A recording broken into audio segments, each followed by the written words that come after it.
This is Beyond Belief Sobriety, a podcast and community for people who are seeking or who have found a secular path to recovery from addictions of all kinds. And I'm here today with Peg O'Connor. Hey, Peg, how you doing? I'm doing fine, John. Thanks for having me on your show. It's nice to have you here. So you are a professor of philosophy at Gustavus Adolphus College in St. Peter, Minnesota. And you are trained in moral philosophy, feminist philosophy, addiction studies, and the work of Ludwig Wittgenstein. And I had to Google him. I can't believe I knew nothing about him. And you've been studying him. He's a very interesting character, but that's a story for another day. Yeah, I'll have to read a little bit more about him. It did seem kind of interesting. Anyway, so one thing that you and I have in common, we've both been sober for 34 years. Oh, congratulations. Yeah, it'll be in July. One thing that's a little different from us, though, is that I kind of conformed to AA despite my belief system, and you had to avoid it for about 20 years because of the concept of a higher power. That is true. I went to one AA meeting as a young college student and then didn't go back to another one until I had been sober for almost 20 years. Wow. What was it about the way it was presented to you think that was an obstacle? I was a young person. I was 19 years old. I was in college, and I had been raised Catholic, 13 years of Catholic school, and had developed a severe drinking problem in high school that really was a full-blown addiction by the time I was a junior in high school, certainly by the time I was a senior in high school, and my drinking just accelerated in college. And I don't even remember how this came to pass, but I met someone who was in college with me and said, well, I go to AA. Do you want to go too? And I thought, well, why the heck not? And my motives weren't entirely pure. I liked the girl. So, who knows? People come through the doors for all kinds of reasons. But I was 19 years old, and the language of the steps of a higher power, of God as a higher power, even with the qualifier as we understood him, it was all very familiar language to me. And I was feeling as if I didn't believe that there was a God, or if there is a God, that God would have any interest in removing my defects of character, having a will for me, and I just had to, in some ways, sit down and shut up and, right.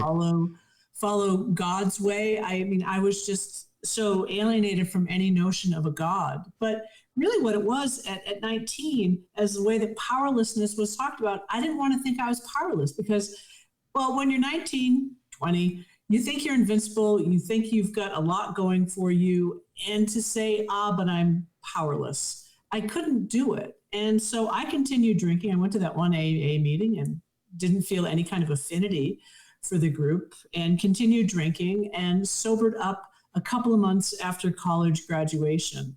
And then I became sober and stayed sober. And about 20 years into that, I decided, well, why not try AA again? Why not try something different? I think oftentimes in recovery, we might start to take it for granted, or we get a little rigid in how we think we must do recovery. And I had met a couple of friends who went to AA, and I thought, well, I like these people. I can see myself hanging out with them. But I still had the same kind of resistance to God as a higher power and turning my will over and having a God remove my defects of character. And this is where my training as a philosopher comes in. So I'm trained in moral philosophy. So I was a philosophy undergraduate, and was reading Plato and Aristotle and David Hume, these great figures in moral philosophy, where they talked about character and the kinds of virtues that a person of good character has. And I believe that I really do make my own character. So it isn't for some providential God to change my character. I'm responsible for my character. And one of the things that Aristotle, so an ancient philosopher writing around 350 BCE, or maybe around 350, that's about right, said that you become who you are by what you do habitually or repeatedly. And that really worked for me as a way to understand addiction. And I needed to apply that to recovery. And I was living a life in which my being an alcoholic, my being in recovery, I never closeted about that. And I use that word intentionally. I mean, as someone who is a member of the queer community, I know what sort of the implications of that term. It's not that I ever sort of closeted myself as a recovering alcoholic, but it was just something kind of off to the side about me. I never thought about it as anything other than, well, this is just this thing that goes on with me. And I segregated that part of my life. And then about 12 years ago, I decided once again, you got to start doing things differently. And that's when I started bringing philosophy into conversation with questions about addiction and recovery. And it's been remarkably fruitful and fun. And I have had opportunities that I never would have had in life had I not started doing this kind of work. It's really interesting, so my experience was that I didn't have a religious background, felt kind of out of place when they presented me with God, but I just kind of conformed to whatever the group was doing. And then many, many years later, came to realize I couldn't conform anymore. And then I came to understand all of this recovery, whether you're a believer or a non-believer, as just language, different ways of expressing the same experience pretty much.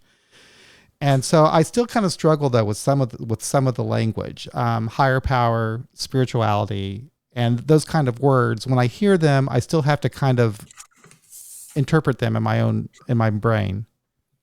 I think that's right. I think some of us live in translation like that all the time. When we're in AA or NA or OA. I mean, any of that where there's a certain taken for grantedness about everyone's level of comfort with this kind of language. And I think one of the hard parts for me has always been, I've always struggled with the how it works. So that begins, rarely have we seen a person fail who thoroughly follows our path. So that automatically sets it up. If there is failure on the part of any one person, it's his, her, or their fault. Okay, that doesn't help. And then that it comes down to honesty. But I know I felt somewhat dishonest in AA meetings, particularly ones that would end with the Our Father. Right. 13 years of Catholic school here. So when that prayer starts, I start saying my head in Latin because that's what we had to do.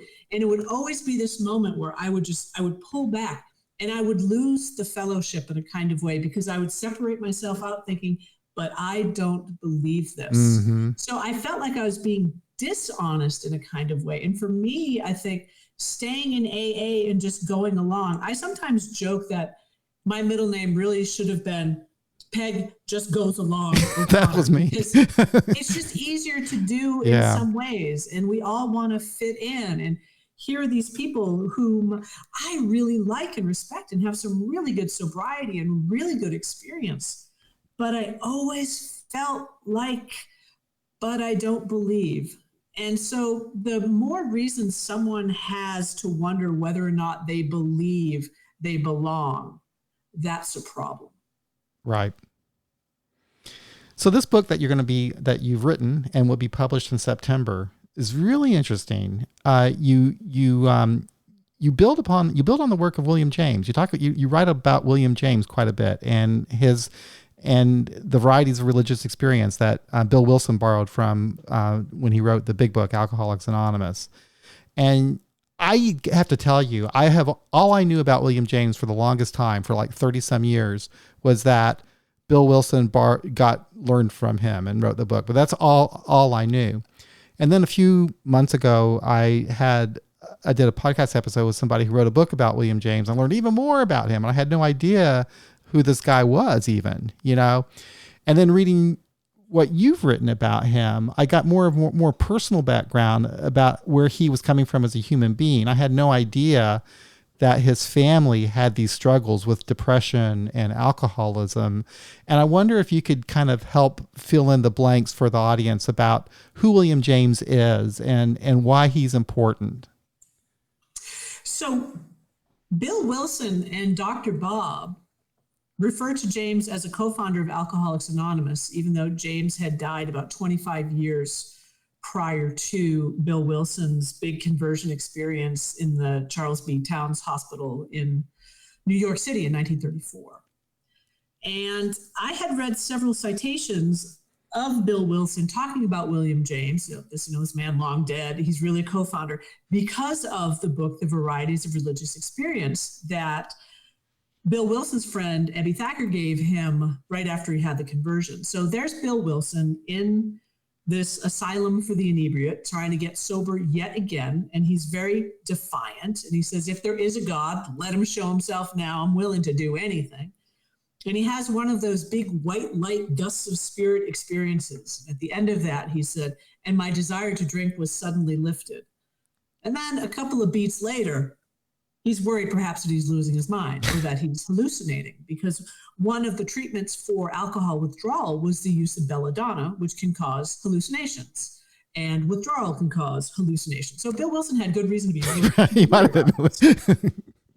But thankfully, his pal Ebby gave him this book, and I think Dr. Silkworth also said this is a book you should read. So who was William James? Well, William James was born in 1842. He is the older brother of the great American novelist Henry James, and he had a sister, Alice James, who's very well known in feminist circles as a diarist. But she was the girl of the family. She was the youngest. Her education was always kind of secondary or even tertiary. So William James had two other brothers as well. He had a younger brother, Garth Wilkinson, called Wilkie for short, and he had a brother, Robertson, called Bob for short. And Bob was what we would say now, if we were using the substance use disorder, was a severe chronic alcoholic. So what are there 11 criteria for the SUD? I always get my numbers mixed up. He would be scoring an 11. Wow. And William James was extraordinarily close to his brother Bob, and he couldn't do anything about it. William James was trained as a psychologist, and he was trained as a physician, and he was a philosopher, and he stood hopelessly by as his brother would be in and out of, the term was asylums for the inebriate, where at one point he spent 5 years in one of these asylums, in one of these treatment centers. So the James family was one of the wealthiest families in the United States in the mid-1800s. And William James and his brother Henry James were regarded by their father as the intellectual stars of the family. And they had a very unconventional upbringing. So they moved back and forth across Europe and the United States about 6 or 7 times over a 5-year period, all towards the end of William James and Henry James getting the kind of proper education that their father believed that they deserved. The other two brothers, Wilkie and Bob, apparently didn't have the same intellectual flair, or their father wasn't as concerned about their abilities. Because while Henry Sr. forbade William, and he went by Harry at the time, forbade them from joining the Civil War, the Union forces, he allowed his two younger sons to join.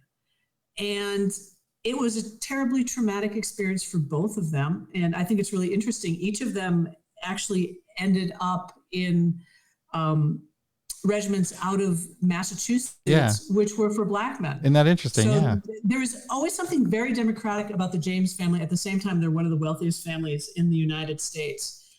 But William James, his brothers, and his sisters all had very nervous temperaments. So I'm going to use the language of the time in the mid-1800s.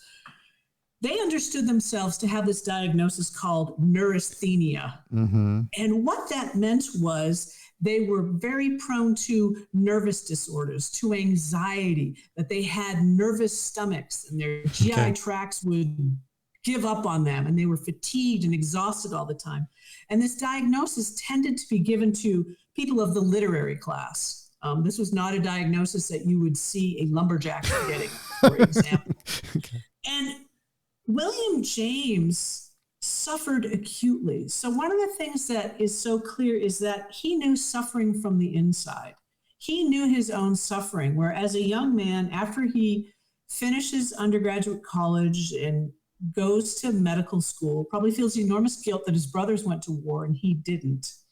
And he goes off to Germany in the late 1860s into the early 1870s, where he's virtually incapacitated for several years. But he reads voraciously. And he becomes suicidal, and he's working in an insane asylum. Again, that's the terminology of the time. Right. And he encounters someone who is having some kind of fit or seizure and is just rocking back and forth and chanting. And William James looks at this person and says, "That shape I am no different from that person." And he's struggling with whether or not he should live or whether he should kill himself. And he said what saved his life was faith. He had faith, which for him only meant the willingness to live on a possibility, the willingness to roll the dice on something, the willingness to live on a maybe his life was worth living. And that his faith in free will made it be a fact that he was living a life that was worth living. So faith for James is very common. Faith can be about anything. It's about being willing to act. Faith is always connected to action. It's being willing to act even where the results are not certified in advance. That's all faith is. And William James has a variety of... He wasn't really a particularly religious person, was he?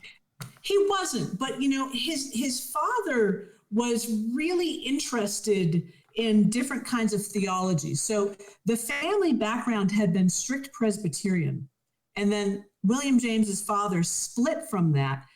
And he always was intrigued by the kinds of theological writings that were more on the margins. So Emanuel Swedenborg, that kind of notion that a person has to be brought to their knees before they can be redeemed. That was always in James's background. And as a very highly educated, very literate, very well-connected person, it was like he was steeped in a certain kind of Protestantism without himself ever really declaring a kind of affiliation with that. So his notion of faith is about everything. Faith is about the fact that people will drive on the correct side of the road. Faith is getting lost and deciding, well, I'm going to take the left path as opposed to the right path. But not necessarily about an external force that's going to... No external force needed for faith. No external force needed for faith. And that faith, he says, physics traffics in faith as much as any discipline. So physics makes hypotheses about things that they can't yet prove. They become foundational, and only later do they prove it. So if James says faith is okay in the sciences, people have a right to believe where the evidence ends. And so faith is a kind of working hypothesis. That's all it is. There's no special kind of religious faith. Faith is just that willingness to live on a maybe or possibility. So, many people in Alcoholics Anonymous, for example, might say, but I don't have that faith in that kind of God. And, the Jamesian me says, totally fine. Right. But can you have faith maybe that you won't drink for the next 20 minutes? Do you maybe have some faith that there might be a better version of you, that you have some good moral traits? And that is one of the places where I think I said before about tripping over that notion of character defects. So when we're asked to, list all of our character defects, for me, the defects are part of a fabric that also includes one's virtues or strengths. And there's no complete moral inventory unless and until those strengths are listed right alongside whatever shortcomings I have.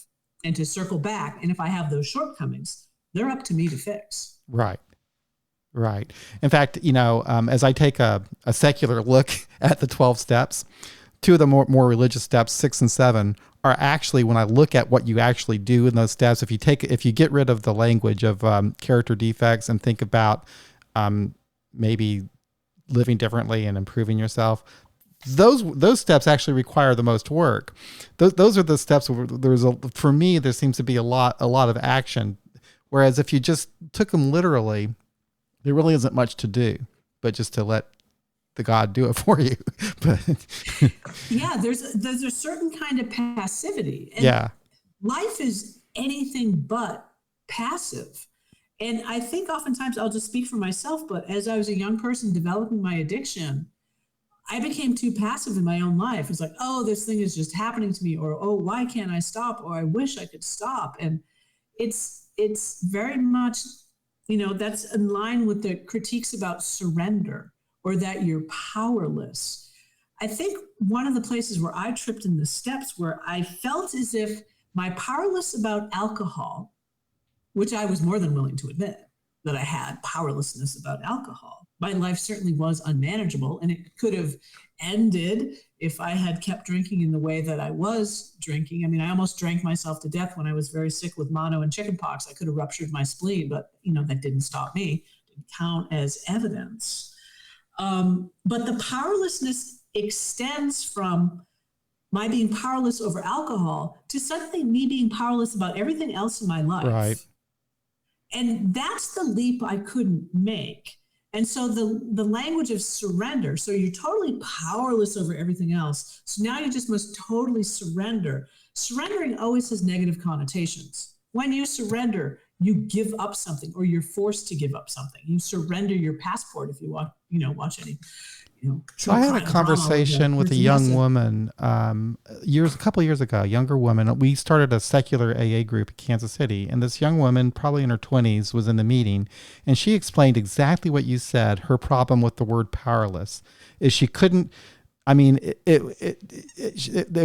was a real obstacle for her, being powerless over everything. It just made it seem like already I'm stuck. It was just bad language for her. And so we talked a little bit about that, but I wonder if you think maybe for women in particular, is that more of an issue? I think it's a huge issue. And I think that's why we have Women for Sobriety. Yeah. That's why I say someone like Holly Whitaker publishes an op-ed in the New York Times where it says we need to look at the patriarchal roots of Alcoholics Anonymous and to tell women that they are powerless.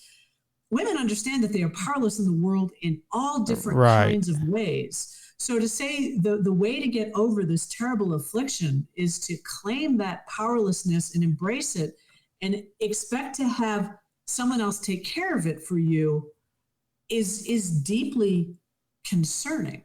So the balance, I think, for a lot of us is to accept the things that we're powerless over. And believe me, I know I'm powerless over a whole lot. Right. I mean, I had to do a home repair, and let's just say it didn't go well. Right. I am powerless to do certain kinds of mechanical things. I know my limitations, so I shouldn't do it. Mm-hmm. But what does that mean? That means I take alternative action and I figure out a way to get done what I need to have done. So one of the things that I suggest, instead of talking about surrender and talking about powerlessness, talk about renouncing something as being empowering. Now, when you renounce something, you say, I no longer want to ascribe to that. I don't want to do I like that. I never things. Thought of that before. I think that's brilliant. That's a great way of looking at it. It looks at the past. I don't want to do that kind of stuff anymore. But it looks to the future to say, and so I'm not going to do those kinds of things anymore. Yeah. And when I get to see how my actions make a difference, and this goes back to William James deciding to believe, to have faith in free will, that his actions matter, that would make his life worth living. When I start taking concrete steps, renouncing is a very active thing to do. And it is proactive. It looks forward. And it says, I don't want to be that kind of person anymore. I don't want to be the kind of person who does those kinds of things. And then that opens up possibility. So if I don't want to be like that, what are different ways I can be? And that's where the world starts to expand. So in renouncing some particular things or particular practices, or, however you want to phrase that, it opens up the space to expand. I love moral philosophy for our language of, say, flourish. Mm-hmm. How do you move from just surviving to being kind of neutral to thriving or flourishing? And I think William James is really helpful in talking about the ways that people can flourish. His expression is, again, 1902, reap the practical fruits of the spiritual tree.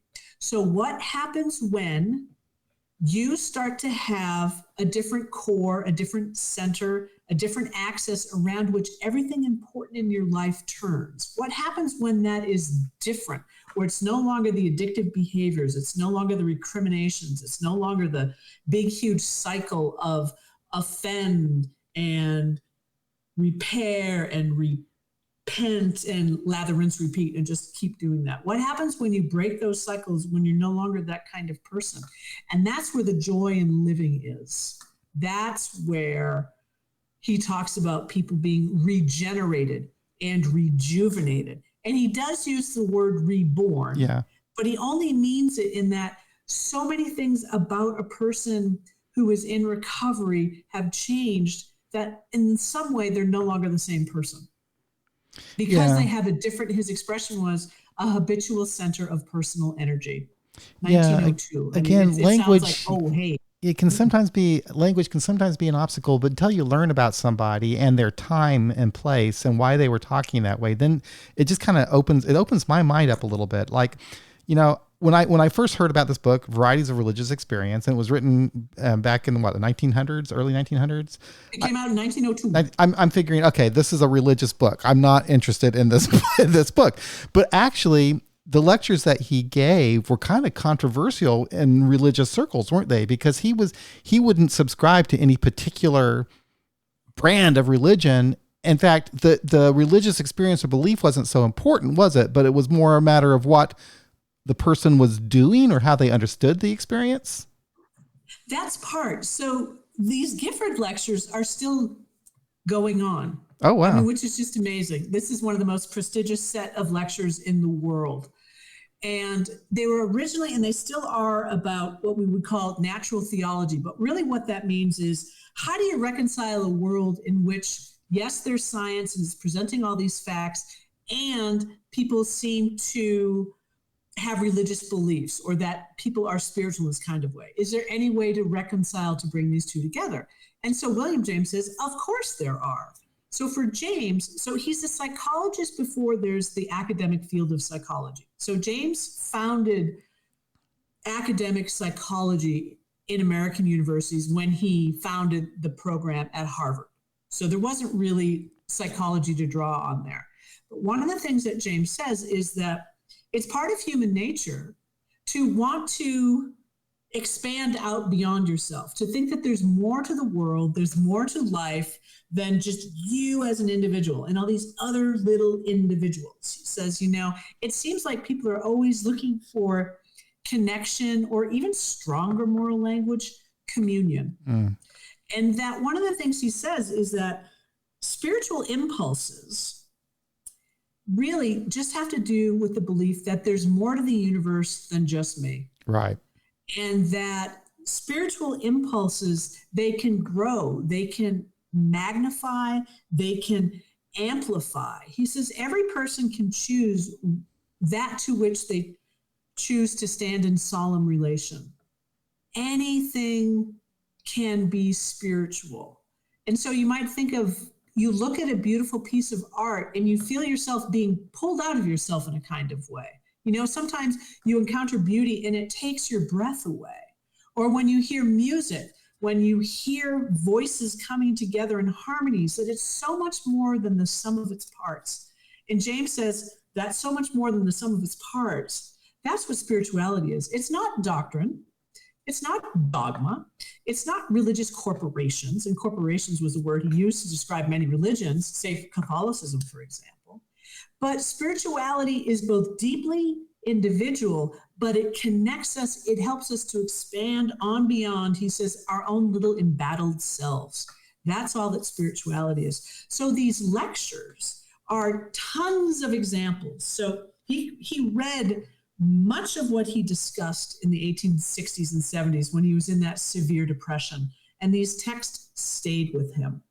And he found all these examples from different faith traditions, from literary traditions, that had to do with people He said, for whom spiritual impulses burn like an acute fever. Mm-hmm. And he said, now, to be honest, Christians have been very good at cataloging their saints. And when they have all these miraculous experiences and the kinds of extreme ascetic denial practices that they would engage with. And he said, and I'm going to cite a lot of them. I'm citing them not because I think that they are the norm or they're the real ones. I'm citing them because oftentimes you see something most clearly when you really, really put it under a microscope. It's just big. You see everything. So I'm going to assemble a lot of these, but you need to know there are just as many cases in which spiritual impulses burn, not because of some big, huge, sudden tsunami, but because someone has gradually changed over time. And he said, those are the people that are really interesting to me. And so in Varieties, James chronicles several people who struggled with what we would call addiction, what we might call addiction to nicotine, what we might call sex addiction, and certainly what we would call alcoholism. And those three stories, I think, probably grabbed hold of Bill Wilson and gave him a big shake. And that, I think, is why, so when Bill Wilson tells his story in the book Alcoholics Anonymous, he tells his story as if it is this kind of miraculous event where God did something to him. But one of the things that William James had always said was, you got to be careful because religions are oftentimes founded on one person's experience and the beliefs that that person comes to assemble about that experience. So one person's spiritual experiences can begin to function normatively or function as dogma or as the way things The problem of overbelief, be. and I've never heard that term before. Overbelief. Yeah, it's an old expression. So again, kind of sticking with the language. I love language, and Yeah. I love bringing terms back. Yeah. When they have fallen Yeah. out. And that was And what also- happened with Bill Wilson is he fell into this problem of overbelief, that his experience, I guess, must be what other people should have. Well, he made sense of his experience as God having done something to him. Why? Because he was raised, I think he too was raised with a Calvinist background, wasn't he? So there's a very providential, active God who, is overseeing everything. And so it's like, oh, little Bill Wilson, we better get him back in line. So, boom, let's scare the bejesus out of him and then let's set him back up again. I know I'm being facetious here. But the idea that a God could and would do that is very much a consequence of kind of standard fare Christian beliefs.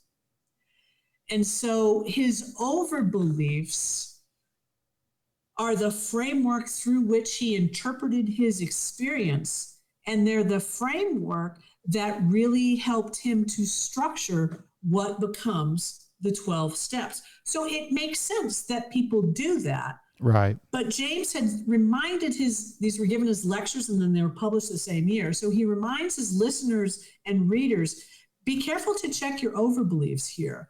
It's a kind of violence to try to make someone else's spiritual experiences fit into your own framework or to deny spiritual experiences because they don't fit your framework. Now that I think would be ahead of his time in that, because people to this day have a difficult time doing that. Absolutely. Yeah, and William James was what we call a pluralist in philosophy.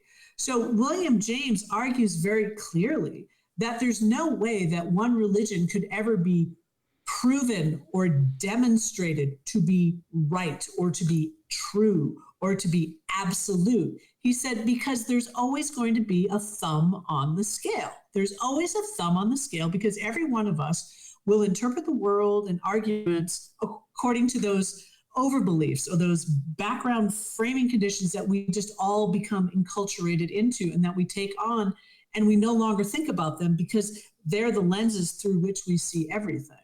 But James is always very careful when he would say what we Christians call God, as he would give an example from a Buddhist text, or as he would give an example from a literary text. But understandably so, I think Bill Wilson was just so excited to have found something that helped him to make sense of what happened to him, that he took it and he ran with it and he developed it, and it became this program that, yes, has helped millions, but we never know how many people maybe got left behind because he didn't take James's more inclusive sense of higher powers. I mean, here are some of the things that William James included as higher powers. So Ralph Waldo Emerson was kind of an intellectual godfather to him. So the great American transcendentalist, Ralph Waldo Emerson, talking about ideals of truth and beauty and justice. Those are higher powers. Enthusiasm for mankind. They could have put that in that book. They could have put that in the big book. Patriotism. It would have made such a difference. Principles, a sense of human decency. All of those are higher powers, higher and friendly powers that he says each person can kind of reach out to and feel a kind of communion or connection with.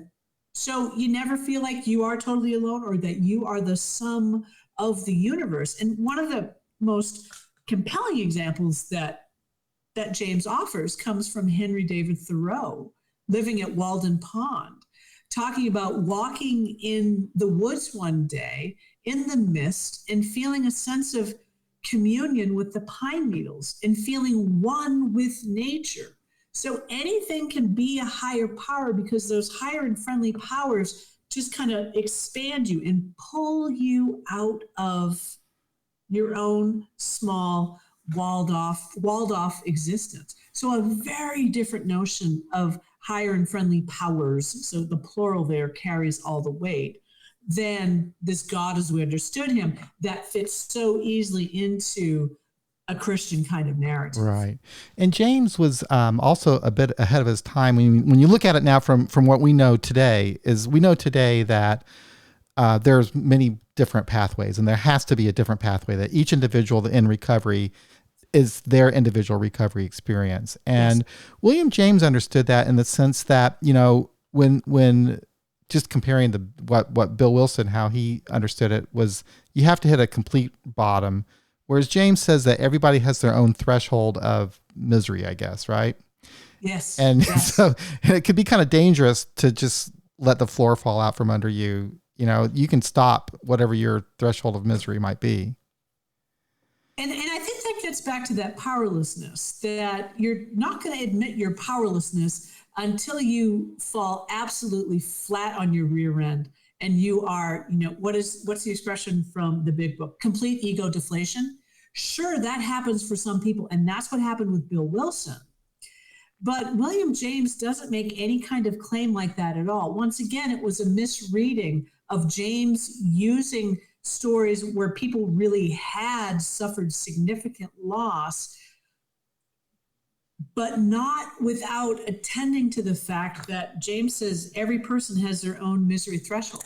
Every person has a certain degree of suffering that they can tolerate. And that many people, when they reach that point, or, they get beyond that point, that they may, by their volition, so volition is just another, in philosophy, a word for will, by their will, they decide to make certain kinds of changes. So are there conversions of the sort that Bill W. had? Yes. Are there more conversions where people become reborn, regenerated, rejuvenated by very gradual means? Yes. But you don't see this in Alcoholics Anonymous unless you get to the second appendix. Right. That's right. And that really, came in later. Usually only the nerdy people are reading the appendix. Right. And that's where Bill Wilson says, oh, yes. And, American philosopher, psychologist William James says there are these, what he called an educational conversion. The better, more accurate way is to say it's a gradual and volitional conversion. There's so much packed into this very well written book, and it really, when you read it, you really have to stop sometimes and think about what you've just read, and it forces you to kind of think. At least did with me, forced me to kind of think about things a little bit differently. There's just a tremendous amount of good information in there. Did you write this for the person who is kind of struggling with this concept of a higher power and the way that recovery might be presented? What was your audience here that you're thinking of? I have a lot of audience. And of course, I'm always an audience of one. Right. You get to write because you like to write.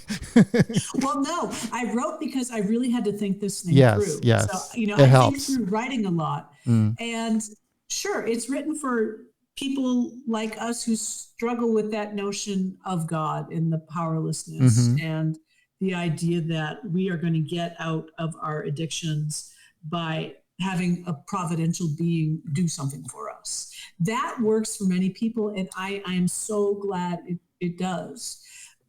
I also wanted to show the world what William James has to offer people, regardless of whether they are in AA or not. Right. Regardless if they're even suffering with any kind of addiction, because James is such a student of human nature, and there's so much suffering in the world. And James, this is before we had the terms clinical depression, before anxiety becomes a medical diagnosis. Anxiety is an old philosophical concept that really is quite popular in the 1850s with the Danish philosopher Søren Kierkegaard. And angst and despair. Again, bringing back words that have fallen out of our everyday language, or they've become trivialized, or in sort of modern medicine. You can't see, but my computer is sitting on the DSM-5, so the Diagnostic Statistical Manual of Mental Disorders. And William James, I think in many ways, would hate the DSM-5 for taking humanity out of acute suffering of existence. You know, James's words, melancholia, pathological fear, panic fear, all those kinds of languages. James was worried about the ways that, even in its infancy, psychology was becoming scientized. It wanted to be a hard science like physics or like chemistry. And I think James would have a hard time squaring himself. He would certainly say, my gosh, I think it's great that we can do these brain scans. But a brain scan is just a slice of time, a very narrow slice of time. And to think that that is going to help us explain mysteries of the human condition. Psychology doesn't really deal with the human condition anymore. Psychology mostly deals with the individual, either abnormal development or normal development. Isn't that interesting? And that's only sort of part of who we are and how we are in the world. So I really wanted to say to people, oh my gosh, William James is such an incredibly informative and kind and gentle, what's the word I would want to use here? Not just observer, but participant in suffering, and a wonderful kind of field guide to how life can be different. And so in James's own life, he went through various kinds of cycles. There were times when he found himself slipping back into that, pathological melancholy. There were times when he felt utterly devastated. His physical health was frail in many ways, but he always was able to remind himself and to somehow work himself out of it.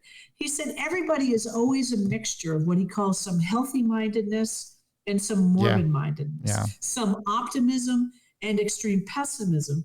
But because we humans are always changing, ourselves are always developing and changing. He said selving would be a better way to say it. Not that I have a self, but I'm selving. Right. And the balances change over time. And what that says to me is self-knowledge is one of the most important things we need to have in living anyway. I mean, I would say this in any moral philosophy classes, like you better know yourself, because if you don't know yourself, plenty of other people will tell you how about that? Who you are and how you should be. Isn't that the truth? Yep, that is so true. Very true. I think one of the greatest gifts is self-knowledge. It's one of the greatest gifts. And if you read James carefully enough, you will see very clearly where Bill Wilson gets the nine step promises. Yeah. That's something that Alcoholics Anonymous really got right, was how life can be. So James's expression was, reaping the practical fruits of the spiritual tree. And he talks about, you come to have a firmness of character. You're not zigzagging. You're not slamming back and forth between extremes all the time.